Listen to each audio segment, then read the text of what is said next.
Welcome to this panel of disability and menstruation, two areas that are lacking in discussion and in action. We've come together to discuss challenges and barriers that we have faced as disabled women and activists, and what is the way forward. I'd like to introduce this activist who's also an entrepreneur and who dared to connect SRHR with entrepreneurship, Sabah Khalid, who is the founder of Audit Raj, and Raji.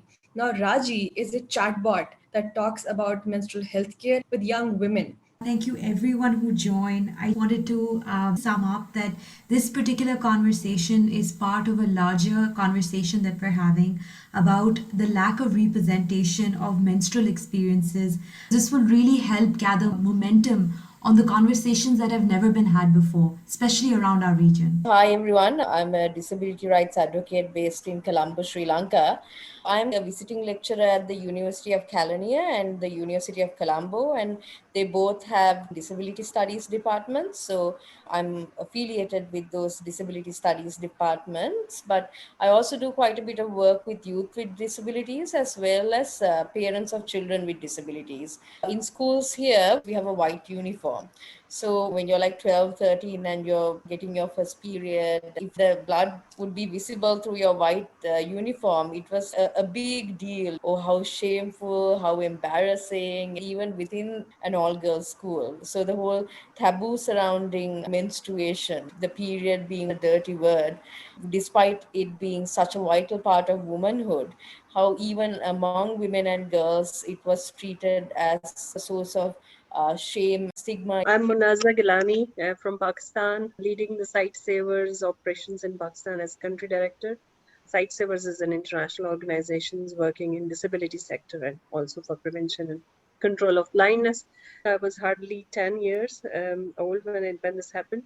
And on that day, I wasn't prepared. I didn't know about it, that this is going to happen, because maybe my mother wasn't expecting this will happen at such a young age. And I was closer to my father. As soon as I saw my father, I told him everything from A to Z. And then we are four sisters and one brother. I'm the eldest one. So everybody was like very upset about it, especially my mother. And she was yelling at me and she was trying to stop me to be polite. It was a stage of confusion for me that I couldn't handle. But later on, I realized that how important this is to teach a girl and to educate her about all this and to get her prepared for this without shaming and without any hesitation. So I opened up this discussion with my sisters. I was very vocal and I shared all my learnings, and I tried my best to make it a special event for them, and they should feel proud that now they're getting into another stage of their life. Hi everyone, my name is Amna Rahid. I work in Unilever as a junior e-commerce manager. I have muscular dystrophy, so I'm wheelchair bound. I was told about periods in school when I was in grade 6, but when it happened with me for the first time, I was in denial. This cannot happen to me. This is too soon. I have elder sisters, so I had seen them, but still I was like, it cannot happen with me. I felt like kind of upset because I'm already on a wheelchair. That was the first thought that came to me, that you now have to prepare for this as well. Life itself is pretty hard, and now I have to keep this in mind as well. I remember that I cried and cried and cried, and then I kind of accepted it. It's part of being a woman, and you just have to deal with it. My name is Gunda, and I'm from Balochistan, Quetta, and I have post-polio. I have an organization which works for the rights of women with disabilities, and we try to cover some taboo topics. I remember I was in my village when I just noticed that it happened. But what I tried was to hide it from my cousins. But one of my cousins did notice the stain on my clothes, and I was so stupid that I couldn't give any other excuse. Instead, that I told her that I sat on a tomato, so it is the stain of that tomato. I would like to turn to Niluka. Nilika, you have been working in the disability sector for a while. You're working with parents, you're working with other people who are mostly like caregivers. With disability, sometimes we are mostly dependent on other people. How much does access to privacy connect with proper menstrual care? Can a disabled person have complete privacy and take care of their hygiene and health? I think this is a fantastic question, especially in our region in South Asia, where most of the care, the family setting, and usually it's the females in the family who act as carers. So I think if we look at the term or the understanding of privacy, especially in a very Western understanding of privacy, which means we have our autonomy, personal space, agency, the understanding of privacy has to change a bit, especially for a lot of us women with disabilities and those of us who have complex needs, right? Care needs, getting assistance from your family members, not just in terms of menstruation, from getting dressed, having a shower, to even eating, having the involvement of others day to day life is a reality for many of us, depending on your, experience. There's no privacy in that sense, strictly speaking. And then on top of it is the issue of taboo and stigma. Like, even if you take disability out of the equation, even in the general population, it's such a taboo or shameful subject that is also then again relegated to the private sphere. The other aspect of it, and especially in the Sri Lankan context, is that a lot of women and girls with disabilities are institutionalized. So, like for in homes for people with disabilities or homes for orphans and children. So, when you look at institutional living in such facilities, then privacy becomes a totally different thing because you have a very public life and you share your space with other people, you share your bathroom facilities. Often there are co-ed spaces, so there are both men and women where you get like segregated arrangements as well. So psychosocial disabilities to be subjected to sterilization or other forms of menstrual constrainment, often without their consent. And again, when it comes to decision making about our own bodies, when it comes to women with disabilities, it's a lot of substituted decision making. Other people, family members, carers making that decision, or the management of your institution. I think that aspect is for me especially disturbing, but it's seen as something that is necessary for managing life within institutional structures. So I think we really do need to problematize this whole concept of privacy mean in our region, and then what Exactly. are the implications. And also reminds me that once I had to use a washroom in a mall that I was unable to close the door, but I had to go to the bathroom. So I remember I sat there peeing, and there were like females passing. My privacy was such a big compromise in order to fulfill a very normal need. And this entire debate about privacy and having access to any care as a disabled woman is something that we also need. I'd like to now turn to Zirguna. Zirguna, you're from Quetta, Balochistan, and as Pakistani, I know that it is a very conservative society. Can you tell us a bit more about the challenges that you have faced being a woman with a disability in that area? It's not an easy task to stand for your rights in the most conservative area of Pakistan, Balochistan. And talking on a taboo topic like SRHR is becomes even more difficult. When I was just 22 to 23 years old, I noticed that there was something happening, that there was something wrong with my periods, and I went to a doctor to concern her what actually was wrong with me. So she said that you are having some kind of fibroids. They may not be harmful in a way, but with the passage of time, they may grow, and it would be difficult for you to conceive if you wanted to make a family. And then she suddenly asked me that, are you willing to start a family? And my mother was also there. And my answer, obviously, it was no. How could I talk in front of my mother? Her reply on this answer was very rude. She said that if you are not planning to have a family, then why don't you sterilize yourself? Her reply hit me really hard, because to me having periods is something like the celebration of womanhood every month. I didn't want it to lose it at any cost. And when I get back home, I was so scared. I was so afraid of getting back to her and consulting her. And instead of that, I started to search for home remedies so that I could get cure at home. And but that was, unfortunately, that turned into a very bad thing for me, because with the passage of time, my fibroids grew very large, And I used to have very abnormal kind of bleeding, and I used to faint. And this went on for about maybe 5 to 7 years. And at the end of the day, I was taken to a doctor when I was fainted. She said that her fibroids have grown so much that we have to remove her fibroids. But this would definitely damage her uterus so much that she won't be able to conceive, and she may experience menopause on a very early age. I do miss my cycles. I do have them after 6 months, after 3 months. And side effects are that I'm gaining weight. I'm sorry, I'm getting very emotional. So I'm so sorry that this has been triggering for you, but I feel that you're very brave to speak about it. And I'm sure this must be very, very hard for you, but I'm also sure about your courage and your bravery because I've known you for a while and I know the passion and zeal that you have to empower women in your space. When I experienced this, I decided that I won't sit quiet. And it was kind of a turning point also for myself, that I used to think that if this could happen to me, that I am from a very stable family background, that then how would these doctors deal with the girls from the very grassroots level?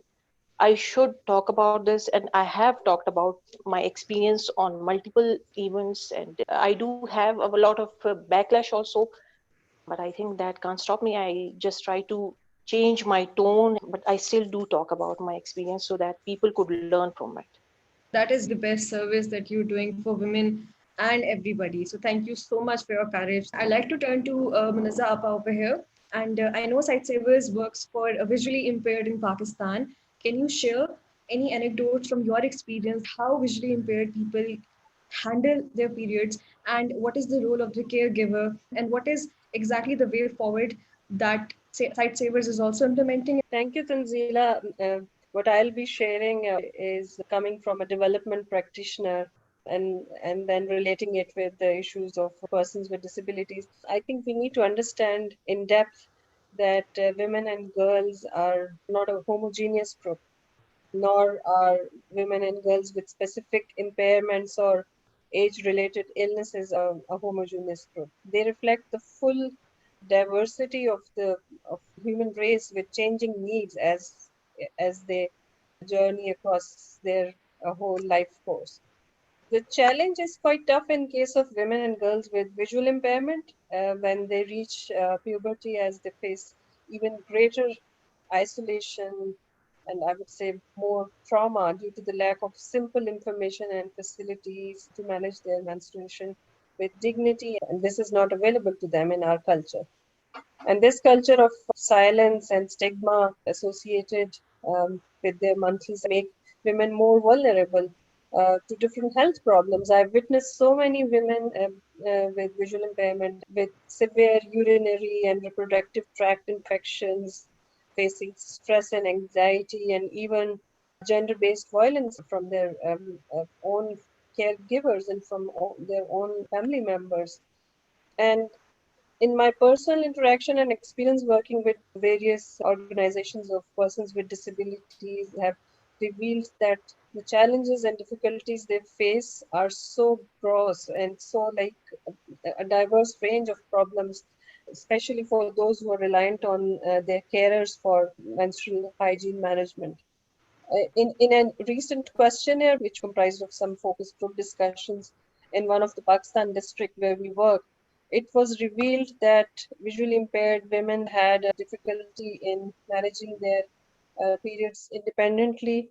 Their menstrual hygiene practices were extremely poor.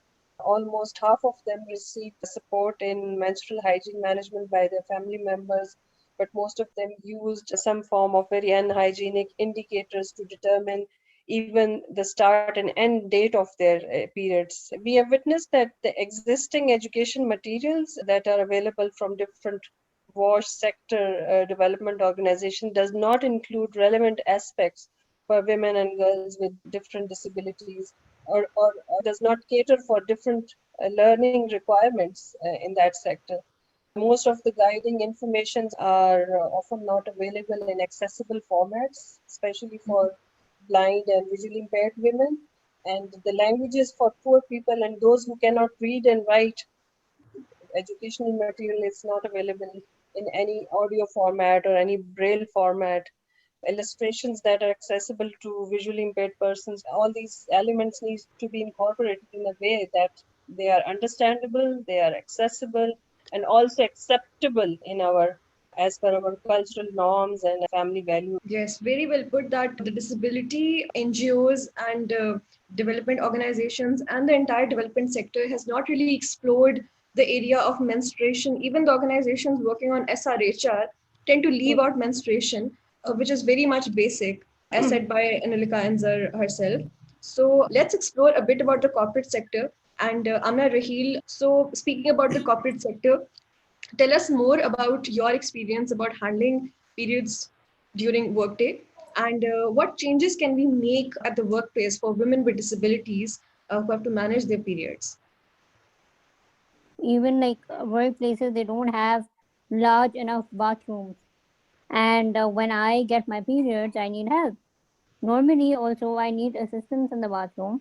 One person has to be with me. But when I'm on my period, I need two people to help me. Because like one person picks me up and the other person pulls my panties up. So obviously, in these workplaces, the bathrooms aren't big enough. They don't have culture because normally person would go in, they would just uh, change their pads and they would just come out. But for me, it was very different, and like my periods are not very regular. I would just wear pad 2 3 days in advance. Like this is the day I might get them. No one would be able to help me in the bathroom, so I need to be cautious. So I would always pre-plan. At my home also, they would be like, "You haven't gotten your periods yet, so why are you just wearing the pad? It would be so uncomfortable for you." At work also, I would be careful that I wouldn't drink a lot of water, so that I would have to go to the bathroom, because then who would change my pad and who would help me? And when you pull down your pants, so there are chances of staining the place, and the pads leak. So for me, it was like a constant struggle, and that's something that I deal with today also, because I'm still cautious. I still need to pre-plan, and obviously, if one person is with me and I need another person to help me, I would take help of the office staff, the bathroom janitor, or someone would help me, and they wouldn't be as comfortable with it as my own caretaker would be. So they would make faces, they wouldn't want to help, and it's just like a constant struggle all the time. Remarkably, that has never stopped you from going ahead. You come to the job, and I've only heard good things about you. Amna is quite a star in the corporate industry, but the company or the CEO would never really understand that how much goes behind the scenes to make sure that that job happens. Yeah, true, definitely. Because when I joined, I really had to explain it to them, and I had to tell them that, my wheelchair even doesn't fit in the bathroom. It's a struggle for me. I have to think twice before going inside, and I need help. So I need someone to assist me. And it's just something that you have to figure out and not let it stop you. There have been days when I'm sitting on my wheelchair and I can feel that, okay, I've stained my pants or something. But then there's nothing I can do about it. But that has also not stopped you from wearing very nice pants, Amna. So kudos to your fashion sense, and I'll be coming back to you. I'd like to turn to Nilika now.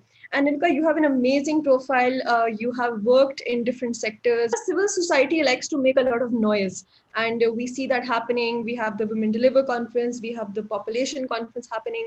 But how much do they make space for women with disabilities who are menstruators? or how much the concept of periods is talked about within the civil society? I'll talk about the Sri Lankan context. So, in the recent past, and I would say mainly because of youth activism in our country, the whole concept of period poverty has emerged in the public sphere, not mainstream, but at least there's some discussion. And one of the outcomes is that last week, the government of Sri Lanka announced that they would give free pads to girls in schools from year 6 onwards, like especially starting with girls in rural schools. That's a very progressive and radical step for a government in a conservative country like Sri Lanka, where still the period taboo, the sexuality taboo is there. But then when we look at women and girls with disabilities, like across the board, access to education, especially 6 onwards for women and girls with disabilities, is very low. So then this is a great mechanism to address period poverty and get like better menstrual hygiene. The other thing was during COVID-19. Like in many South Asian countries, even in Sri Lanka, the civil society is very active when it comes to disaster response. So we had the tsunami, we have annual floods, and then we had this COVID-19 pandemic. And one of the major things that we realized, even for women and girls without disabilities, was that when aid was provided, no one was thinking about sanitary napkins.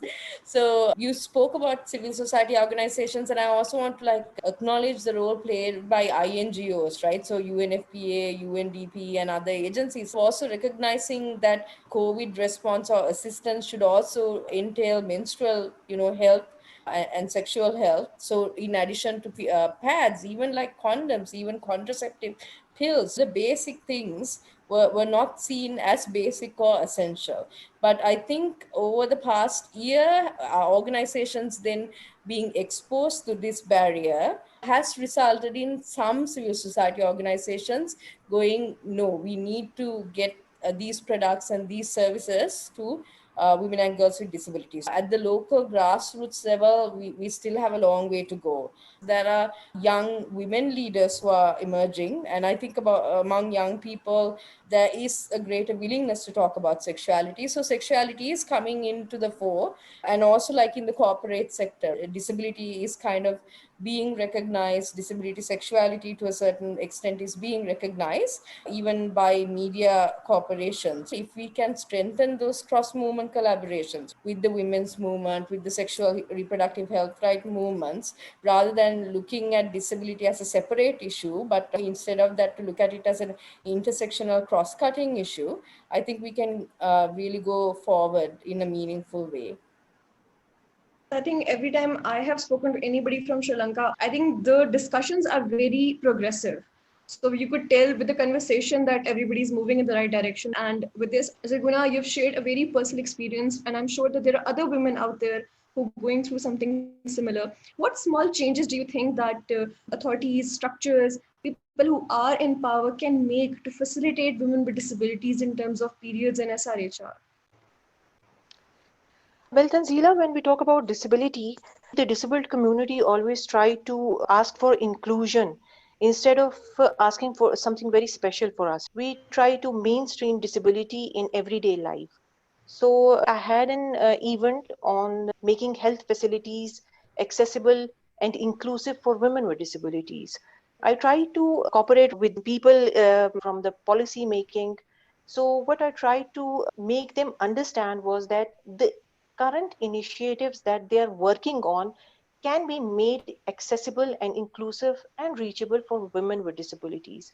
Hiring female staff so that the women with disabilities from the very grassroots level can reach them and can have conversation with them regarding their very common health problems. These kind of initiatives can bring a very large change. Thank you for sharing that. Nazapa, I have known you as the country director of Site Savers, but I'm sure there's more to it.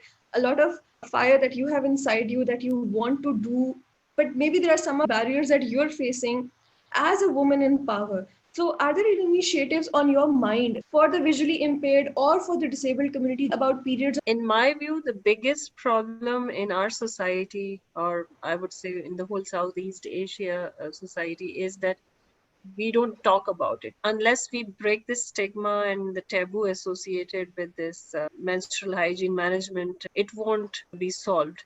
momentum from different donors, governments, and other private players needs to be increased to address this problem. And the focus so far has largely been on hardware, the products and the facilities. Whoever is working in this sector, they are more concerned about different menstrual products and hygiene products and building up toilets and facilities in schools. But we need to invest more and more on making positive attitudinal changes to happen. And this needs open discussion on in the mainstream society, on the mainstream electronic and print media, in the social media. We can talk on the state television, if we can talk about women health during pregnancy, if we can talk about the importance of breastfeeding, then why not monthly periods? It's also a biological process. So unless we don't open up about this problem is gonna be like this forever. Secondly, relating it with my work, all the players who are tackling issues related to the menstrual health are working in isolation and in their approaches to reaching girls and their influencers in different ways, but they're not talking to each other. So despite the link between menstruation and reproductive health, the sexual reproductive health sector has paid very limited attention to the issues related to the monthly cycles recently. So these different sectors, they need to talk to each other. Unless we don't talk to each other and we don't break our isolation boxes and do not coordinate with each other, we cannot make our responses more effective and stronger. Few governments, corporates, and NGO sector are looking at menstrual health as a systematic problem, but they're missing the opportunity to address the problems in a sustainable way or at a more larger scale. So I would say that despite the emphasis on sanitation infrastructural, menstrual waste collection and disposal is prioritized, because it's also a big problem for women to dispose of these products in a safer way, because no such facilities are available. They are dependent on others to get it done. So I have a generic question for everybody over here. We've just gone through this year of critical re-evaluating for what is next. The pandemic has really affected us. Corona has really uprooted so many of our own beliefs for disability. The whole fight was about access to public life. And I think Corona has just completely pushed us back to square one. We did a small study on the impacts of COVID-19 specifically on women and girls with disabilities. And something that came up was deaf women or women with hearing impairments were disproportionately impacted in getting information regarding, firstly, what was going on, what were the hygiene protocols in place. Also, in terms of the mask wearing, a lot of deaf women who were lip readers were like kind of left totally out of the equation. And the other thing was that a lot of them said that when they go to hospitals, they always go with a sign language interpreter. But that option was no longer available to a lot of them. One woman shared a story about one of her friends who gave birth, who was a deaf woman, but the hospital didn't allow the interpreter to come into the delivery room on the basis of hygiene, saying that it's a contamination and COVID rule says that no one should come in. Especially when you're giving birth, imagine being unable to communicate with your healthcare providers. We have like quarantine centers, but no one talks about accessible quarantine centers. Even when we think about these hygiene measures and precautions, we need to ensure very proactively that they remain accessible to everybody. Amna, I had one question for you, that you are working in the corporate area. How much do you think are corporate industries ready to do a campaign around hygiene, focusing women and periods? Do you think they would be willing to go ahead with a subject like this? Yes, they would be willing to. Things are changing. They're campaigning about all such causes. They're bringing in sustainability, being plastic free. These things are in the agenda, but I think that everything takes time. So I just believe that the right people need to be in the right place at the right time to bring about the change. I want to do such campaigns for 2021. Since I handle all the e-commerce campaigns, I want to bring such people like in the limelight, and I want to build campaigns and content around all such issues. So as long as we have like tigers and tigresses who are willing to go ahead, I'm sure things will change.